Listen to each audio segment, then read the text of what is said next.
Пари има, а ако добро се распоредат, тогаш минималец од 600 евра може да стане реалност.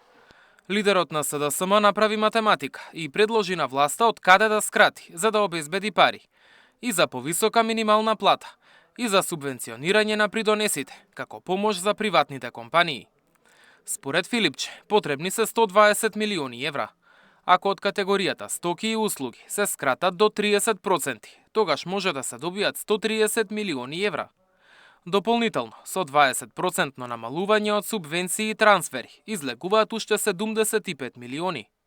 Вкупно од двете категории може да се ослободат до 205 милиони евра. Со ова практично сметам дека е јасно дека нема простор за изговори. Ако владата сака, тогаш ова кратење може да се направи само во овие две ставки на буџетот.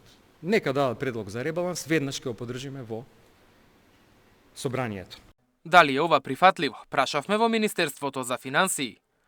Доколку во собранието се прифати такво законско решение, во Министерството за финансии ќе се пристапи кон обезбедување средства за реализација на законските обврски, велат од финансии за Сител. Од друга страна, Филипче ја поддржува иницијативата која вчера ја поднесе ССМ во собранието за намалување на функционерските плати за 80%. И нема проблем. Апсолутно поддржуваме иницијатива која што ќе се дебатира и ќе поддржиме. Ја лично. И целата пратеничка група, и тоа нека биде јасно дека е партиски став, намалување на функционерските плати. Платите на над 1000 функционери ги одмрзна Уставниот суд во времето кога СДСМ беше на власт. И тогаш како влада речиси цела година не направија ништо за да ги намалат. Дури кога дојде време за следно зголемување со брзи измени на неколку закони, ги спуштија коефициентите за пресметка, но и покрај тоа платите пораснаа.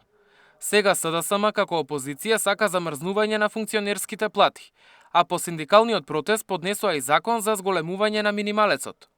Инаку 600 евра минимална плата е барање на Сојузот на синдикати. И поради тоа следната недела ќе бидат блокирани собранието, Стопанската комора и владата. Мартин Арсов, Сител телевизија.